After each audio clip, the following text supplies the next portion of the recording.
Ontem eu vi uma notícia tão bizarra, mas tão bizarra, mas tão bizarra, que eu tenho que vir aqui dividir com vocês. É sério, porque assim, eu li aquilo ali e eu não acreditei. Estavam compartilhando por aí, né? É um vídeo que viralizou recentemente, embora já tenha umas 2 semanas que foi dada a entrevista, que é da ex-Big Brother Mayra Card. E ela disse nesse podcast, que é o J Podcast, é isso? JJ Podcast. E ela disse ali, entre várias coisas, né? Ela se referindo ao marido, que a traiu várias vezes, né? Dezenas de vezes, acho que foram 16, 20 vezes, com prostitutas e tudo mais. Ela disse que o marido dela também é uma vítima da sociedade. E isso horrorizou as pessoas, né? Entre outras coisas que ela falou ali, isso horrorizou as pessoas e viralizou. Então, hoje eu quero falar sobre isso, né? Sobre vítimas da sociedade. O que é isso? Se a gente pode usar esse termo, né? Essa expressão para um homem machista e que trai a esposa. É isso. Então, eu vou pôr para vocês aqui um trechinho da fala da Mayra Card no podcast. Depois disso, a gente vai comentar e eu vou falar algumas coisas que me ocorreram aqui ao pensar sobre esse assunto. O meu marido, e não defendendo, mas dizendo de modo geral da sociedade, ele também é uma vítima da sociedade. Tem a parcela de culpa, tem a parcela de responsabilidade, não poderia ter feito o que ele fez, mas ele foi educado dessa maneira. Okay. A mesma mãe que educa uma menina para ser dona de casa, ou para ser independente, ou para ser uma princesa do marido, educa o menino para ser o comedor de mulheres. Bem, como vocês viram aqui, ela está falando, se referindo ao marido dela, como eu falei, que a traiu várias vezes, e daí ela compreendeu que ele é uma vítima da sociedade.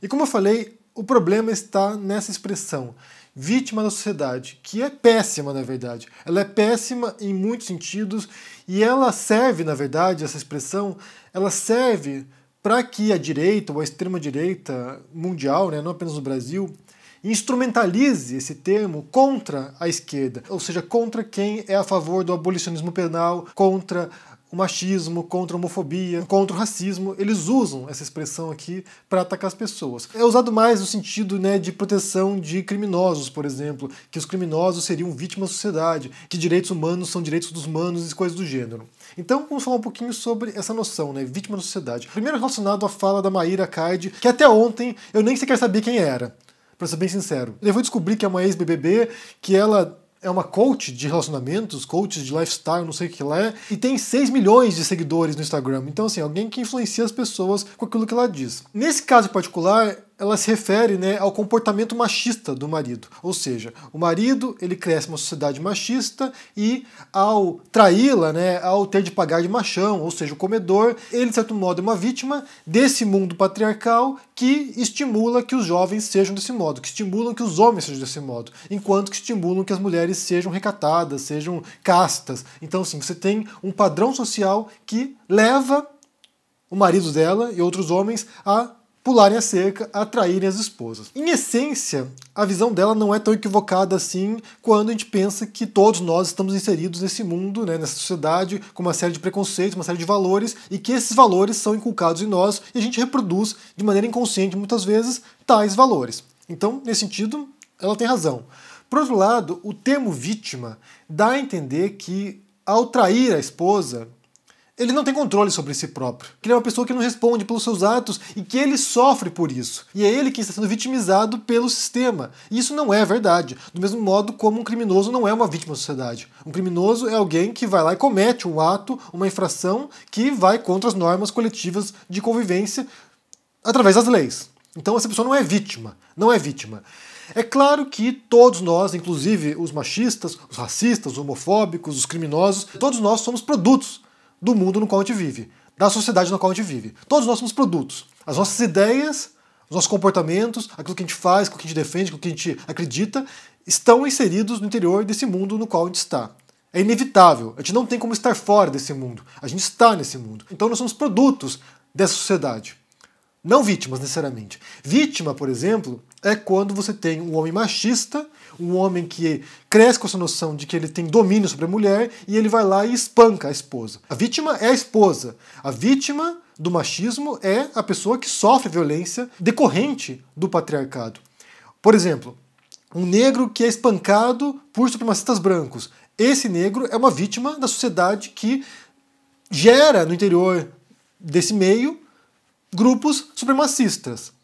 Os judeus, por exemplo, foram vítimas do Holocausto. Os nazistas, eles não eram vítimas. Eles eram os criminosos, eles eram genocidas, eles eram os perpetradores do crime. As vítimas foram aqueles que sofreram a violência do regime nazista. Inclusive, esse é um ponto interessante porque ano passado eu fiz um curso com o Museu de Auschwitz e foi um tema que foi abordado lá, né, sobre a questão da vitimização dos judeus durante o regime nazista.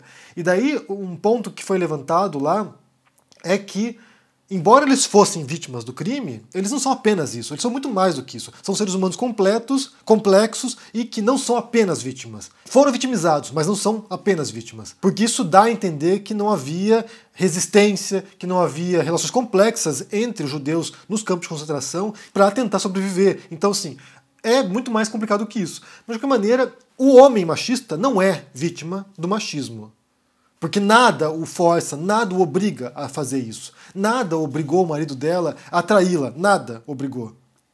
E daí há um outro elemento, há um segundo elemento, né? Porque ela fala sobre relacionamentos ali e como as mulheres muitas vezes sofrem porque elas, sabe, não querem estar num relacionamento abusivo, entre aspas, né? Que ela diz que o abusivo é relativo, mas não querem estar num relacionamento abusivo, deixam seus parceiros e sofrem porque há uma pressão social para que ela não fique com quem a está traindo. E aí entra um segundo elemento que tem a ver com o acordo explícito, geralmente, entre os participantes de um relacionamento. Então, assim, vamos supor, né? Você tem lá a sua namorada ou seu namorado e daí vocês fazem um acordo. Olha só, a gente vai fazer um relacionamento aberto aqui. Eu não quero ter um relacionamento monogâmico, eu não quero ficar só com você. Se você topar, a gente está livre para fazer o que a gente bem entender. E daí, no interior desse relacionamento, o modo como elas vão se comportar já está delimitado. Ou já está ampliado, né? Então, assim, pode ficar com outras pessoas. Se o acordo entre o casal é esse, é um problema deles. A questão é deles. Ninguém mais fora daquele relacionamento tem a ver com o acordo que eles estabeleceram. Tem um filme muito bom que eu assisti de novo agora recentemente, que é sobre a pintora mexicana Frida Kahlo e a carreira dela como pintora e a relação dela com o outro pintor mexicano, o Diego Rivera, que era famoso quando ela começou a carreira, e eles vão se relacionar.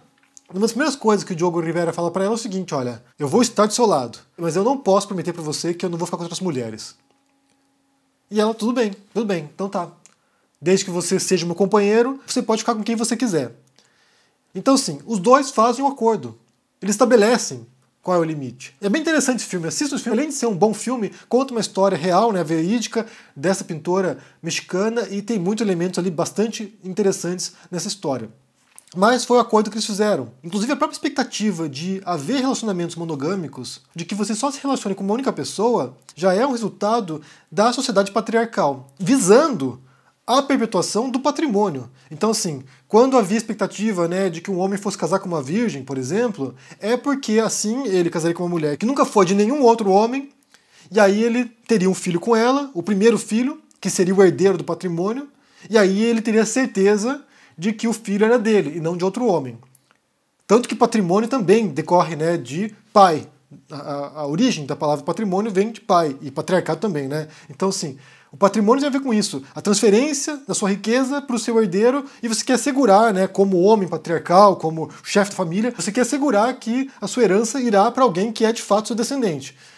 Mas quando você lê sobre outras sociedades primitivas, por exemplo, tenho lido muito sobre o Brasil colonial, uma coisa que surpreendeu muito os portugueses quando chegaram no Brasil eram as relações entre os indígenas, entre os povos nativos do Brasil, né? O modo como as mulheres nativas se relacionavam com vários homens e o modo como os homens se relacionavam com várias mulheres. Então, assim, era um outro tipo de sociedade, um outro tipo de modelo de relações e que não estavam delimitados pelo modelo patriarcal tradicional que a gente conhece. Inclusive, algum tempo atrás, estava fazendo um curso de etologia. A etologia é um campo que estuda o comportamento dos animais. E nesse curso, que é um curso de Stanford, bem interessante também, bem interessante mesmo, uma das questões levantadas é se nós, seres humanos, somos naturalmente predispostos à monogamia. É uma questão que cientistas analisam, né, psicólogos analisam também, e se naturalmente a gente for predisposto à poligamia, pode ser que para muita gente seja de fato um esforço de ter que se manter como única pessoa. Mas é uma pressão social. É o mundo no qual a gente vive. E uma terceira questão que foi levantada a partir desse caso da Maíra foi em relação aos coaches, né? Que as pessoas criticam muito os coaches, que são pessoas que cobram fortunas, muitas vezes para dar conselhos óbvios, ou para dar conselhos equivocados, às vezes, para as pessoas. Eu posso dizer pra vocês, sinceramente, em relação a esse tema, que eu não tenho nada assim que seja, sabe, por princípio, contra coaches, contra a literatura de autoajuda, contra, sabe, esse tipo de coisa. A princípio não tenho nada. Mas, pessoalmente, eu não pagaria pra um coach que não é um especialista na sua área pra me ensinar alguma coisa. Então, assim, aí cada um faz o que bem entender com o seu dinheiro também, né?